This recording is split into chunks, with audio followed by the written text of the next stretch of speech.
Hello again, everybody. Today is Wednesday, and we continue our daily Psalms for Hope. We're in Psalm 119 still, and today the 16 verses that we're looking at will start at verse 113. And so if you want to get out your Bibles and follow along, let's see what the psalmist has to say today. It says, "I hate the double-minded, but I love your law. You are my hiding place and my shield. I hope in your word. Depart from me, you evildoers, that I may keep the commandments of my God. Uphold me according to your promise, that I may live, and let me not be put to shame in my hope. Hold me up, that I may be safe, and have regard for your statutes continually. You spurn all who go astray from your statutes, for their cunning is in vain. All the wicked of the earth you discard like dross, therefore I love your testimonies. My flesh trembles for fear of you, and I am afraid of your judgments. I have done what is just and right. Do not leave me to my oppressors. Give your servant a pledge of good. Let not the insolent oppress me. My eyes long for your salvation and for the fulfillment of your righteous promise. Deal with your servant according to your steadfast love, and teach me your statutes.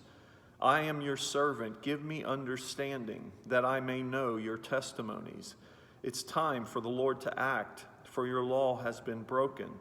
Therefore I love your commandments above gold, above fine gold. Therefore I consider all your precepts to be right. I hate every false way." Well, again, this is a good one to dissect a little bit. I was gravitated toward verse 126. It says, "It's time for the Lord to act." The psalmist is imploring that the Lord do something.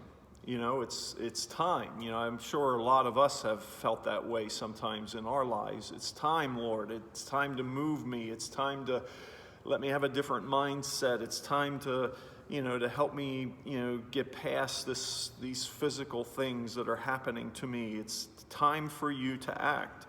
And the psalmist is saying, it's time, Lord. And how you look at this is you look at the previous verses of why he's saying that. He's saying, deal with your servant according to your steadfast love, and teach me your statutes. I am your servant. Give me understanding, that I may know your testimonies. It's time for you. It's time for the Lord to act. So the psalmist is saying here, deal with your servant according to your steadfast love, and teach me.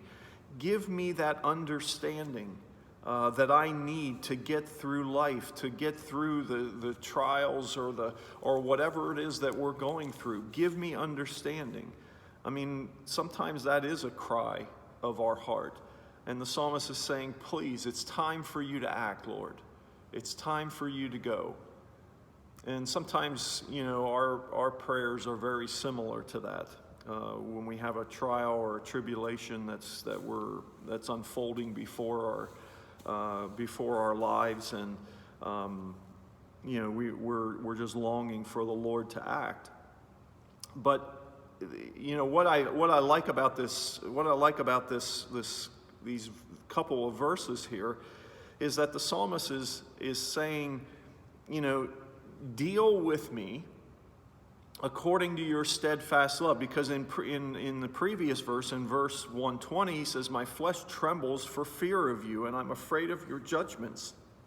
So deal with me according to your steadfast love, and teach me your statutes. Teach me the things that I need to know in order to have the strength, in order to persevere through whatever it is that I'm going through. Teach me your statutes.